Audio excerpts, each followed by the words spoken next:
Hey everyone, it's Mike here from The Art of Guitar, here with another brutally honest gear review video.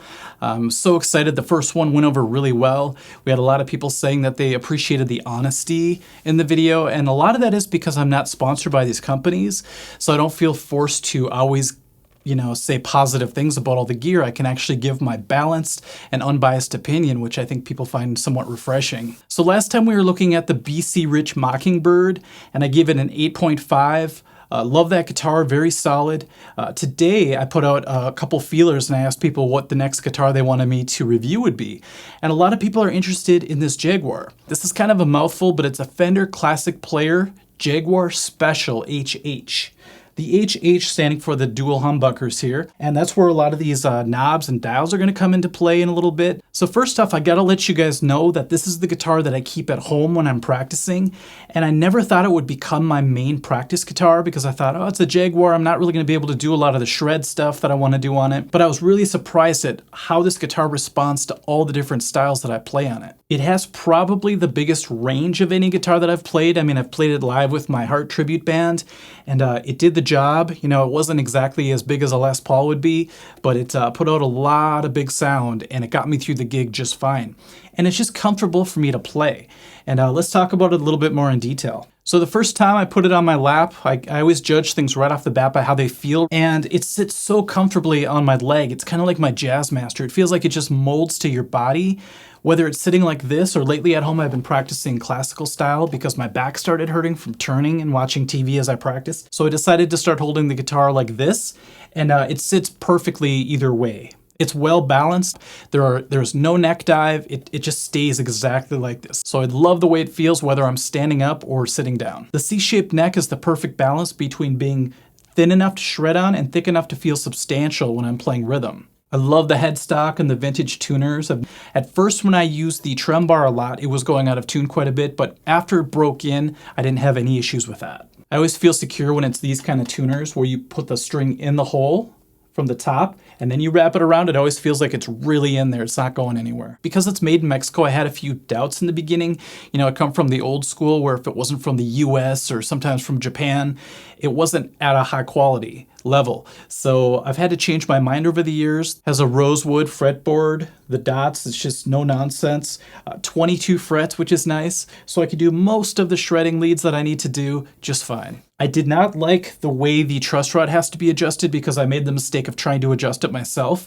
And until I brought it to my friend Mike, it was just a nightmare because you have to take the neck off, adjust it, put it back on. I'm just not built to do that kind of stuff. I don't have the patience for it. So that was kind of a bummer when I first got this guitar. But since I've got it adjusted, it's been great ever since. I don't have to mess with it, thank God. One thing that's a little bit of a bummer is the amount of lacquer on everything. I mean, on the headstock, that's one thing. It's totally fine with me. But on the neck, it's pretty lacquered. So I'm actually going to turn this guitar backwards, unlike I did for the Mockingbird. Sorry about that. The lacquer on the neck is a bit of a bummer on hot summer days when you have to play outside. You get sweaty, and then the lacquer kind of sticks to your fingers, and it makes playing a little more difficult. So I think what I'm going to do is I'm going to have my friend sandpaper it down a little bit to get rid of some of that excess lacquer so that in the summertime I won't feel like I'm stuck. It's got a nice mirror on the back, so if you're having a gig and you want to make sure your hair looks good, you can use that as a little pocket mirror. Just kidding. The contour is great. This feels so nice. I don't know if you can see it, but it recesses just like Fenders do. They just feel really good against your body. And I have this rib injury from jiu-jitsu. My rib sticks out a little bit here. It popped out once and I never quite got it fixed. So it's nice to have a little bit of extra space so I can set it on my body without it pushing in too hard. All right, the strap buttons, that's the technical term. I don't like to use the word buttons, I just call them strap holders. They're perfect because I can use any strap I have and just toss it on. They're big enough to hold on. I don't have to worry about it slipping off. Like the Mockingbird came with the strap lock buttons, and whenever you're using a regular strap on those, there isn't much grab to them. It always feels like it's just going to slide off. With these, they're big enough to give me confidence to almost be able to just toss the guitar around my neck if I felt crazy enough. Frets are great. They're not sticking out on the sides. It's one of my biggest pet peeves. You spend a ton of money on a guitar, and all of a sudden a month later you feel like you need to get a tetanus shot because the frets are sticking out and cutting you. That's not a good feeling. Okay, let's talk about all these dials and all this craziness up here. I leave the trem bar on. You know, for a while I left it off because I was at home just practicing. And if I ever need to use trem bar type stuff, I always grab the Ibanez. But if I need subtle trem bar stuff, I will throw on this trem arm and go to town. See, it's got that classic amount of dive. You're not going to be doing huge dive bombs with this, but it's going to give you enough to get that nice classic tremolo. This tremolo system is great because once it's broken in, it stays in pretty good tune, and you could lock it. You could push the trem bar down, push this little tab back, use a screwdriver to adjust it at first, and all of a sudden everything's locked. So if you end up breaking a string live, you don't have to worry about all your strings going out of tune, and it just helps with a lot of trem problems to lock it. I want to keep it open though because I'm going to be using this a lot live, and there are a lot of situations where I have to get a little bit of that going on. Every time I have a trem system like this, I feel like I have to play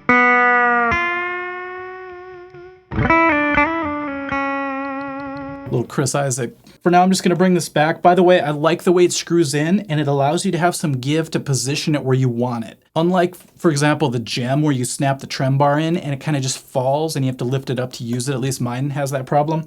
This one has just enough traction so you can put it here if you want to. You could drop it all the way down. You can actually bring it all the way up to here. It's kind of nice because then you play and it's at the ready.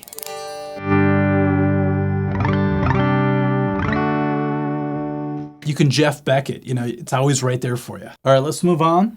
No issues with the bridge, just no frills. Everything works great, easy to adjust. These pickups are called enforcers, and they offer a lot of sound options, which we're gonna hear in a second. So before I start to play some chords and some, we're gonna do clean and distorted sounds today. What I'm gonna do is I'm just gonna quickly explain these switches and dials because it was very confusing for me at first. These three down here are very important. If you go to the middle one and flick it up, it engages this pickup, the bridge pickup. So now, this one is active. Shut it off. Isn't that crazy? It's like its own kill switch. Now we go to this switch and we have the front pickup engaging. Big and round sounding. This switch is very interesting. So some people call it a high pass switch. I like to think of it as a normal and a low cut. So what I do is let's bring up the bridge pickup. So when I engaged it, did you hear it get a little thicker? So I call that normal mode. If I switch it down, it's a low cut, so it gets rid of a little bit of the bottom end. Let's see if we can hear that. So normal. And I just think of this as normal. And then when I switch it, low cut.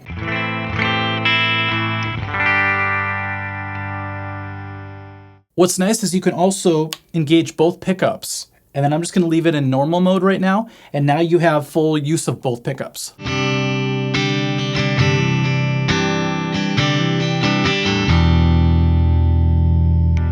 So right there, you already have a lot of combinations to try to get the sound you want. We haven't even talked about these dials yet. This is very important. So I'll still leave it in normal mode for a second. Let's engage the bridge pickup. Hear the buzz?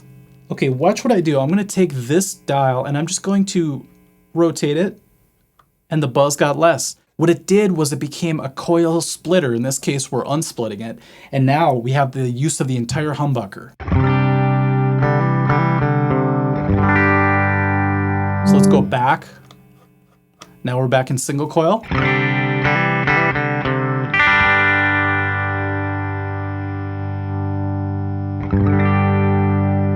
So if you really want that classic Jag sound, go ahead and bring it back to single, and then flick it to the low cut, and let's see what we have.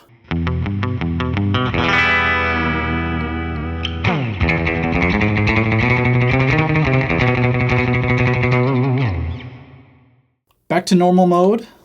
Now what I want to do is I want to bring in the neck pickup. Let's check that out in single coil sound.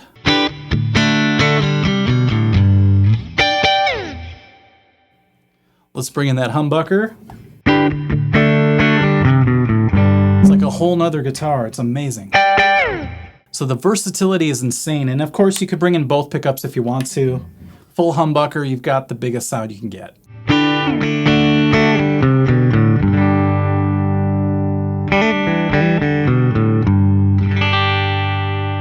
All right, then we have this switch, which got in the way one time when I first started playing live because I was strumming really hard and I kept hitting it. I'd be playing And while I was strumming, my hand would sometimes brush against this switch. And all of a sudden I was freaking out. I was checking my volume, my amp, everything. I realized that this switch had gotten hit, so it was down. And all of a sudden I had no sound. Like, okay. I like having this kill switch now that I'm used to it, but at first it was so, it made me nervous live that I was gonna hit it at any moment. Okay, then to finish off the front here, we have the master volume and a master tone. So nothing really too complicated, you know, unlike some guitars where you have to guess, there's 4 knobs or whatever. This is just volume and tone and you're good to go. All right, let's check it out with some distorted tone and then we'll play a little backing track so you can hear it over the top of some music, all right? So let's do the bridge pickup and we'll do single coil.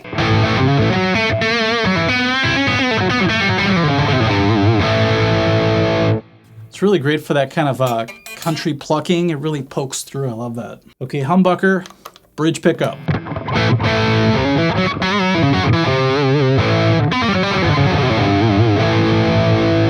Not as bitey, obviously, but it's got that nice rounded humbucker sound. And like I said, I've played this live for heavier rock bands, and it pulled through. As long as I was in that humbucker mode, it seemed to do the job. Okay, neck pickup.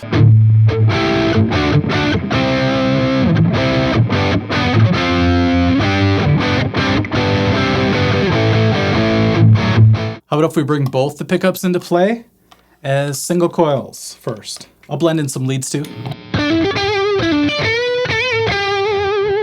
Oh, that's really nice. I really like that.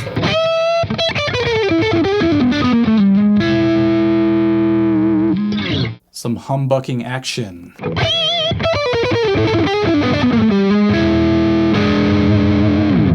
That was crazy. All right, I'm gonna put on the headphones, play along to this backing track. Sometimes it helps to hear these tones through a mix. So first, let's start with the thinnest sound possible. We'll do the low cut, we'll do the bridge pickup, and we'll do the single coil.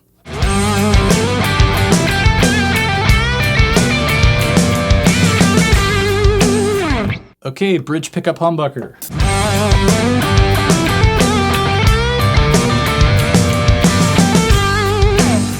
Neck pickup single coil.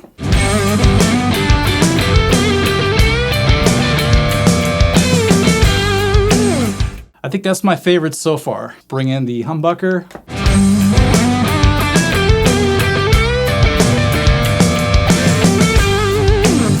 Damn, I don't say this very much, but that tone was almost too thick. It was like swallowing the sound. It was amazing, but too big. So besides accidentally hitting these switches, which is kind of a bummer live, sometimes you're not really sure where these dials are at. So if you're just looking at it, there's no way to tell. There's no numbers on the sides. And that could be a little bit of a bummer live when you're already playing and you look down and you can't visually just like tell where the settings are.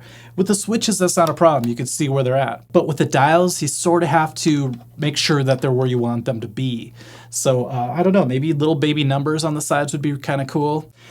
I would honestly have to give this guitar a 9.7. Yes, and I'm not afraid to break these ratings down to 0.5, 0.7. I don't mind doing the in-betweens. I actually like them. It gives you a little bit more wiggle room than just saying 8, 10, 5, you know what I mean? So I'm gonna give this guitar a 9.7. The only reason it's not a 10 for me is because of those little things like the overly lacquered neck and then the switches that are easy to hit on accident, especially at first.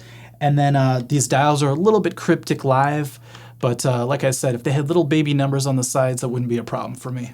All right, everyone, I hope you enjoyed this brutally honest gear review. We'll see you at the next lesson, the next review, the next live stream, whatever we end up doing, okay? All right, thanks for watching. Bye-bye.